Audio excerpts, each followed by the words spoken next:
सच्ची घटना पर आधारित कहानी। माँ तुम ऐसी होती हो। विमल बहुत परेशान था।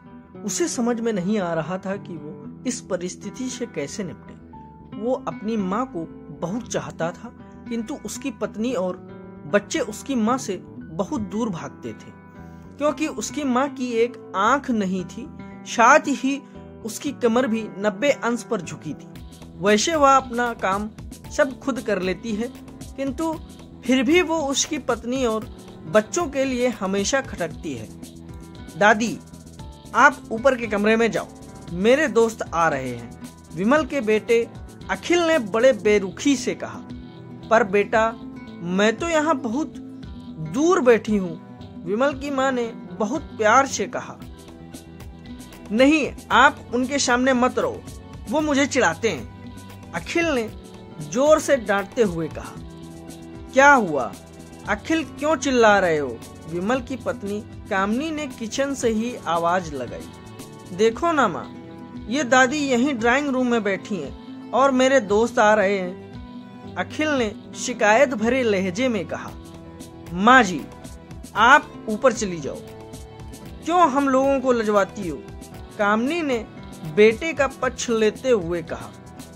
बेचारी सरस्वती चुपचाप उठकर जीने के सहारे ऊपर जाने लगी। कमर झुकी होने के कारण उन्हें ऊपर चढ़ने में बहुत परेशानी हो रही थी, किंतु वो पूरी ताकत से ऊपर के एक अकेले कोने वाले कमरे में जाकर बैठ गईं। विमल बाजू के कमरे से सब सुन रहा था। उसे कष्ट हो रहा था कि उसकी माँ को अपमानित होना पड़ रहा है, किंतु वो असहाय था। अगर वो कुछ कहता है तो पत्नी और बच्चे उसका विरोध करने लगते हैं। दूसरे उनके तर्क भी सही लगते हैं। चूंकि वो एक प्रशासनिक अधिकारी था, उसका सामाजिक स्तर बहुत ऊंचा था, उसकी ससुराल भी एक उच्च घराने में थी, अतः वह चुपचाप इस तरह हर दिन अपनी माँ को अपमानित होते देखता रहता था। रात को विमल की पत्नी ने कहा, देखो जी, अब कुछ करो। कल कलेक्टर साहब की पत्नी आई थी, माँ जी अपनी देशी धुन धारा में उनसे मिली। मुझे बहुत शर्म आ रही थी, बताते हुए कि ये मेरी सास हैं। मैंने कह दिया कि दूर की रिश्तेदार हैं, इलाज कराने आई हैं। विमल को रोना आ गया, किंतु फिर भी वह चुप रहा। उसे समझ में नहीं आ रहा था कि वो क्या करे। अपने बेटे की मनस्थिति को सरस्वती अच्छी तरह से जानती थी और बेटे को कोई कष्ट न हो, इसलिए वो हर बात को चुपचाप सह लेती थी। विमल बहुत उदास रहने लगा। एक तरफ परिवार और सामाजिक स्तर पर जीने की प्रतिबद्धता थी, तो दूसरी ओर माँ।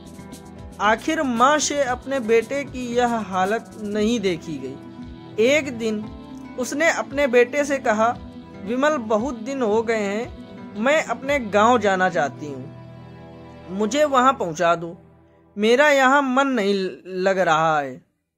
किंतु माँ, वहां तो कोई नहीं है, तुम्हारी देखभाल कौन करेगा? विमल ने आश्चर्य से पूछा।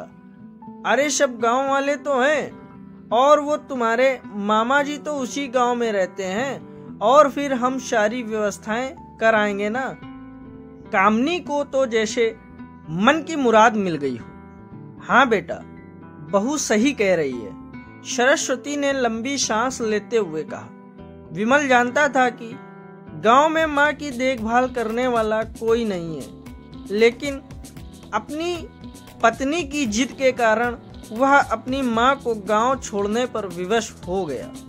माँ को गांव छोड़कर आते वक्त उसे रोना आ रहा था तथा अपनी बेबसी पर गुस्सा भी आ रहा था, किंतु परिवार, पत्नी और समाज ने उसके इन मनोभावों को दबा दिया और वो सुकून सा महसूस करने लगा। कुछ दिनों के बाद उसके चाचा, जो अमेरिका में रहते थे, आने वाले थे। जब विमल बहुत छोटा था, उसके पिता जीवित थे, तब वो भारत आए थे और उसके बाद वो अब भारत आने वाले थे। पूरा परिवार और आस पड़ोस बहुत उत्साहित था। अमेरिका से विमल के डॉक्टर चाचा आ रहे थे।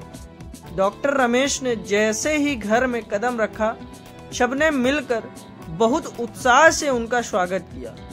क्यों विमल, भाभी नहीं दिख रही, कहाँ है? डॉक्टर रमेश ने उत्सुकता पूर्वक पूछा। जी वो गांव में रहती हैं, यहाँ उनका मन नहीं लगा, कामनी ने सपाट लहजे में उत्तर दिया। डॉक्टर रमेश ने विमल की ओर देखा तो विमल ने अपनी आंखें झुका ली। डॉक्टर रमेश सब समझ गए। बोले, कल हम भाभी से मिलने गांव चलेंगे सब लोग। दूसरे दिन सभी लोग गांव के घर में पहुंचे। देखा कि सरस्वती को बहुत तेज बुखार है और वो पलंग पर असहाय पड़ी हैं। डॉक्टर रमेश दौड़कर सरस्वती के पास गए, उनके पैर छूकर रोने लगे। सरस्वती की ये हालत उनकी कल्पना से परे थी। वाह बेटा विमल, तूने तो नाम उजागर कर दिया। अपनी माँ की ये हालत देखकर तुझे तो शर्म भी नहीं आ रही होगी। डॉक्टर रमेश ने विमल को लगभग डांटते हुए कहा।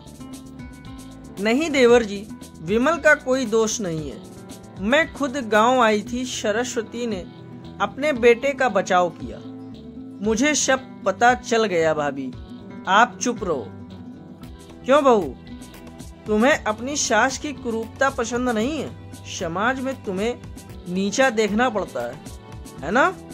डॉक्टर रमेश ने कामनी की ओर व्यंग्य से देखा। कामनी निरुत्तर होकर विमल को देखने लगी।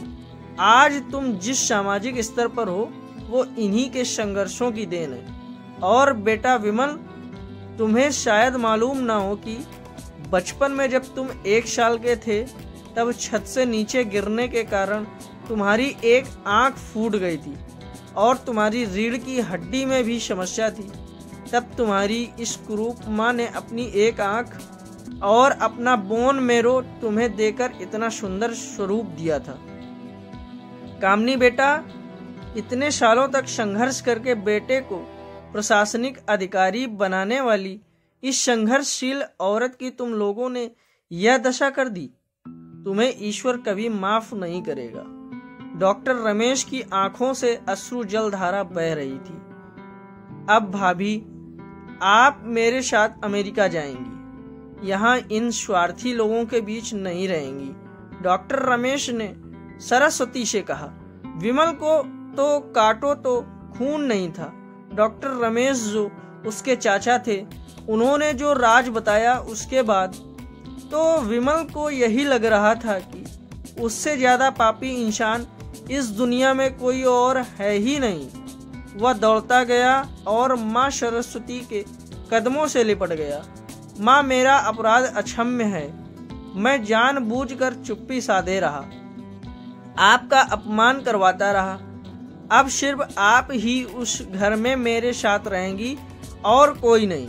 विमल ने आग्नेय दृष्टि से अपनी पत्नी और बच्चों को देखा। कामनी को भी बहुत पश्चाताप हो रहा था, किंतु उसकी हिम्मत नहीं हो रही थी कि वो सरस्वती से आंख मिलाए। सरस्वती ने कामनी की मनस्थिति को समझकर उसको पुचकारते हुए अपने पास बुलाया और विमल को डांटते हुए कहा, खबरदार, जो मेरी बहू को मुझसे अलग करने की कोशिश की तो तुझे ही घर से बाहर निकाल दूंगी। कामनी और बच्चों ने सरस्वती के पैर पड़ते हुए अपने व्यवहार पर माफी मांगी और माँ के हृदय ने सबको माफ कर दिया। दोस्तों, चैनल पर अगर पहली बार आए हैं तो चैनल को सब्सक्राइब कर लें और यह वीडियो अगर दिल को छू गई हो तो लाइक, कमेंट और शेयर जरूर कर दें।